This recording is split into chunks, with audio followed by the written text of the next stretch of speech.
Welcome to Perspectives from HSBC. Thanks for joining us. And now, on to today's show.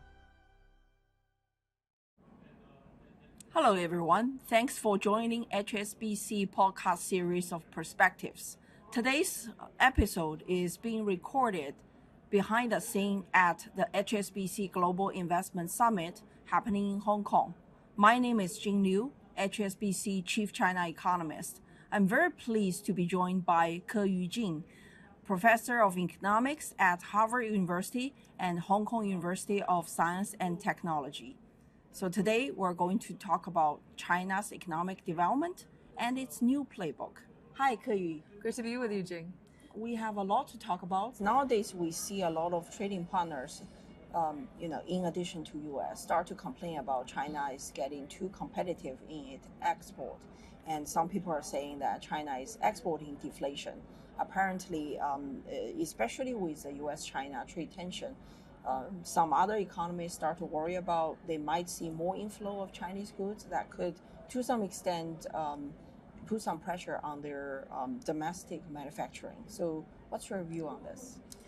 I do believe that there is a structural issue at heart that needs to be solved over time for the benefit of China and for the rest of the world, and indeed to maintain China's position as a global player in the world, that the model is steered towards scaling up supply, right? The local governments are not incentivized to spend as much on social services as they are in nurturing champions, whether it's BYD or NEO or DeepSeek, although DeepSeek is not actually backed by local governments, but the it's idea, not a bad plan. Exactly, the idea is to nurture these kind of companies, but they really should be spending more on social services to give a boost in demand. And also, Chinese companies are really competitive, and it has very little to do with subsidies. If you look at majority of manufacturing, 90% of manufacturing companies, there is no overinvestment. Actually, it is responding to market forces. The 10% is in some of the new sectors. Yeah, sure. But in general, that's going to cause tension. The fact that China absolutely dominates so much in manufacturing is going to be a problem for other developing countries, and I think there will be a backlash until they structure that, they redress that imbalance. And how to do that? Well, I mean, the easiest way is still coming back to domestic demand, but maybe they need to have some voluntary restraints on exports as well.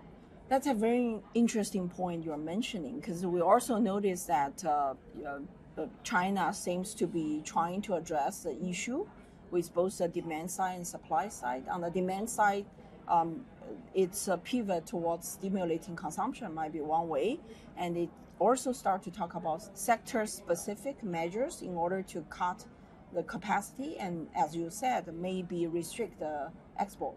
Does the outbound direct investment also play a role? I think outbound direct investment is very much encouraged by the rest of the world, well, with exception of countries that don't welcome Chinese money, which is, I think, is not smart, but that's the fact. If you look at around the developing world, actually in the world today, there's a massive deficit in investment, right? Aggregate investment in the world is down, especially to developing countries. And some country needs to fill that gap. I think China is very interested in doing so by not only investing, but maybe bringing some of its technology, but they really need to obviously help the local economy build its own economy on its own feet. And so I think that should continue. That's a very different set of issues from exporting goods, where developing countries could also manufacture those things as well. Yeah, this kind of resemble what Japan did in the last century. Japan ramped up the outbound direct investment after Plaza Accord, and then as an alternative to the export. Do you think China will look into that kind of solution? I don't see where it could be a substitute for exports, because investment abroad is obviously buying assets globally, which is good for diversification of Chinese wealth, but it has a very different implication from Chinese suppliers and Chinese companies being able to sell to the rest of the world. But one thing that we do need to keep in mind is that China is actually looking more and more like a big and rich country. So if you look at its export share of GDP, it's actually falling. Yes. Over time and converging to the US and Europe, which means that it's absorbing more of its own goods. And I think that's just a trend that it will continue. I think they just need to think about whether, I still come back to this model issue, right? Because does 80 cities in China, do 80 cities really all need to do EVs? Do they all need to do solar panels because it's a policy? So there is too much competition because there's a lot of resources devoted on one thing. So rather than doing the same thing, they should find how to do complementary things as well. So there are lots of things in the economy that can still be adjusted to address this problem. There seems to be a lot of focus on stimulating the domestic demand, in particular on consumption side. And actually, just several days after the National People's Congress, China rolls out a very comprehensive plan on stimulating the consumption. Yes. So can you discuss a little bit about that? Yeah. Well, first of all, I think that China's model, or let me be precise, political economy model, is really brilliant at scaling up supply and quite weak at raising personal consumption and therefore demand. And that has caused a lot of not only domestic issues, but raised some international controversies as well. Consumption is the big focus now. The government is steadfast, focused on raising consumption. That was very different from, let's say, 10, 20 years ago, where the focus was much more on supply, on the firms. The whole economy was geared to subsidize supply, basically, and very weak focus on demand. Now, there's a cyclical and structural component to raising consumption that I think deserves differentiation. Cyclically, in the last few years, a lot of it was precautionary saving. It was due to low wages or low growth in real wages, and also expectations about the future. I think people's expectations about jobs in the future is not as rosy as it was before, so they want to save. And of course, the household balance sheet was also weakened by the real estate downturn. More fundamentally, it's the rural population, hundreds of millions of people who still have a lack of access to social insurance and social infrastructure. Now, if we dig a little bit deeper, it also stems from the tax structure, which I think there has to be reformed as well, a very narrow tax base, income tax base. But also the government is heavily reliant on indirect taxation like VAT. So direct taxation, which helps with redistribution, is quite weak. And then the secondary redistribution through social insurance is obviously also inadequate, given that rural consumers have, an average of 5% of an average pension of the urban household. And also the 300 million migrant workers, they have, even if with the same income as an urban worker, they spend only 1/3 of that equivalent consumption of urban worker. So this is the focus of the current government policy. So I want to follow up on that. Actually, this sounds like a very ambitious plan. When we look at that, there's a mention of in the future, the migrant workers and their families can tap into the basic public services, basically according to their permanent residence. In the past, we have seen China trying to push forward the household registration reform, but with limited success. So what makes it different this time? First of all, there's a real intention that they need to stabilize the real estate problem. And there is sufficient demand if urbanization can continue and the rural population can be properly integrated into the formal economy. But also, I still think that there are challenges because local governments, they operate in their own kind of autonomous sort of way. Like any other government, they care about social stability. Maybe this is very politically incorrect to mention this, but it's kind of like the immigration issue, right? When you have lots of people coming into their jurisdiction, what do they do about local employment and jobs and stability and so forth? So I think there's some challenges, but one example is in Tianjin. They want to obviously stabilize the real estate sector. So one policy they proposed was, well, anyone who buys a property here can have access to local schools. That will stimulate a lot of demand. So you see that there's still a lot of controls in place in China, even in the first-tier cities, in property and the social infrastructure. And if you loosen them, there will be a proper rebound of domestic demand. Yeah, mentioning about the school choice, it just reminds me of another city, the capital city of Inner Mongolia, which actually roll out this subsidies for childcare, including if a family have 3 children, then they can pretty much choose wherever their kids go to school. So it's also a big step for Chinese government to start subsidize the childcare and maybe elderly care as well. Yeah, well, I think that's the right thing to do. I think that China has to learn from other countries that have been relatively successful in raising fertility, and obviously providing childcare services obviously gives more freedom to the working women of the household. And this is the kind of social services that will not only stimulate things like fertility, but also free up some resources for demand. So I think lots of lessons to be learned from those countries.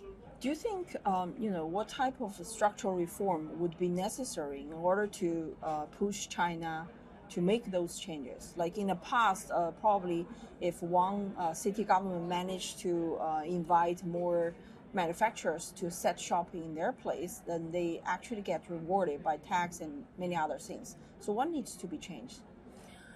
It is true that unless a few fundamental core challenges in the Chinese economy is not resolved over time, you're going to continue with that imbalance, whether China's economic weak or economically strong.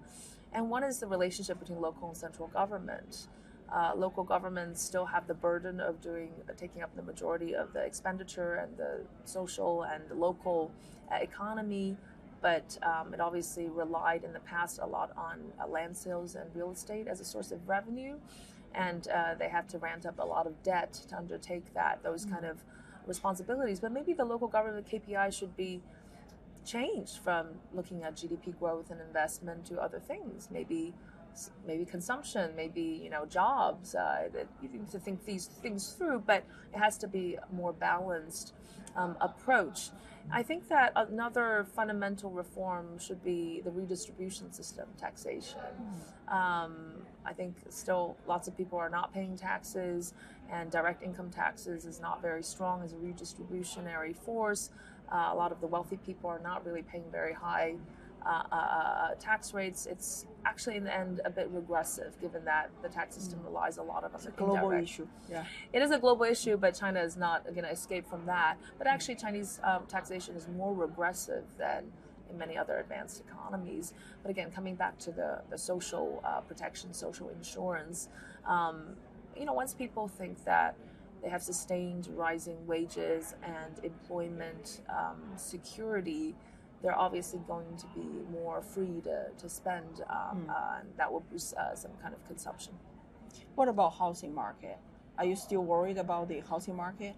The real estate downturn, I think, is really the primary factor causing China's cyclical economic downturn in the last few years, because the property sector really went beyond property, unlike in other countries, which all had their ups and downs in property, because it represented 2 core pillars of the economy: a shadow fiscal system and a shadow financial system. Something like 90% of local government debt is tied to real estate, and 70% of national debt is tied to real estate.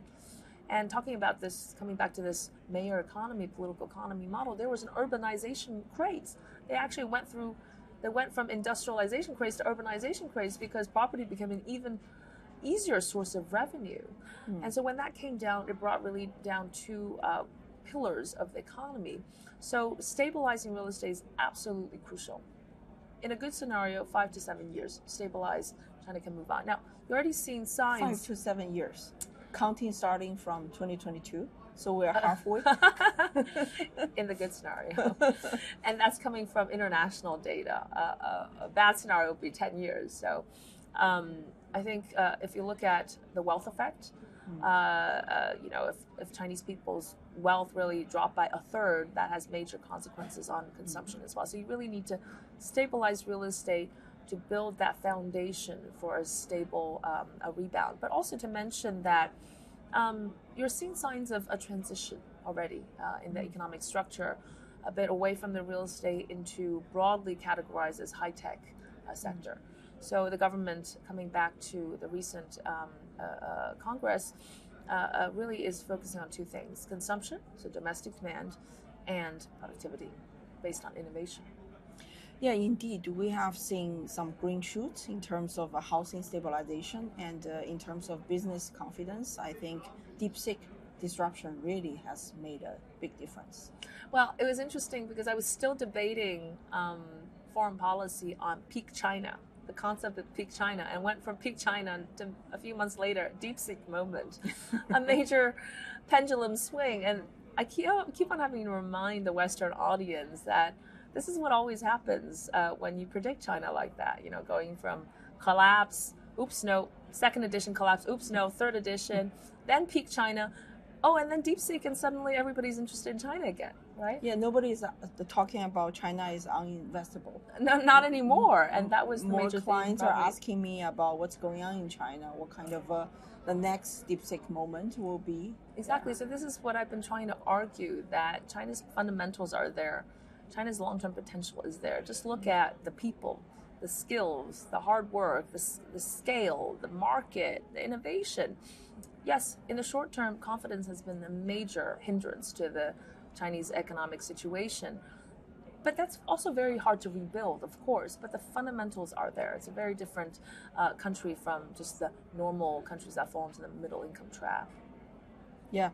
Indeed, I think nobody would expect all of a sudden tech companies and other type of companies are interested in increase the capex because of the DeepSeek, because of the potential of integrate AI into their production. Actually, DeepSeek caught the world by surprise, but I don't think it caught China by that much of a surprise. Of course, Chinese people were thrilled because, hey, look what happened to these export controls and tech restrictions. China's still able to make these major achievements. Because if we live in China and observe the daily lives, innovation is happening here and there all the time. Breakthroughs, small and large, are at every level. So that's something to keep in mind, and it does permeate throughout the economy. The interesting thing is that I don't think this is head-on competition with the U.S., right? U.S. does these breakthroughs more systematic, model-based. The Chinese applications are really, really useful because ultimately the success of a technology and how much it actually impacts the economy depends on how much it's adopted, how accessible it is, and how much it permeates throughout society and everyday lives. And Chinese applications and Chinese technology are very much suited for that because I think the approach of Chinese innovators first start from trying to address a problem, solve a problem. And if we look at much of the developing world, it really isn't about access to advanced technologies that matters, but it's really about adoptability. Very interesting. Since you mentioned about the U.S.-China rivalry, maybe we can end with that question. So do you think it's still possible for China and U.S. to reach a deal? What would the deal look like? It's very interesting that Mr. Trump, or President Trump, his view of China seems to be evolving over time. We don't really know, but I think that in terms of competition, it's always going to be there. U.S. and Japan competition was quite ferocious in major tech sectors, but it really pushed U.S. to improve, U.S. to spend a lot more on its innovation system and reform its innovation system. And in turn, so did Japan. And as a result, we all have cheaper, better products. So for investors, at least from what I'm observing, if I were an investor, I think about being in both camps, if I can, to the extent possible, because there'll be some that'll be successful in China and the U.S., and you just don't know. You don't know which one, because both have its respective advantages. But it's also, on a more sanguine note, it's also less likely that they're going to converge rather than move in parallel. Thanks for sitting down with us and discuss all those interesting issues today. Hope to see you again in the near future. Thanks. Thank you for joining us for this episode of Perspectives.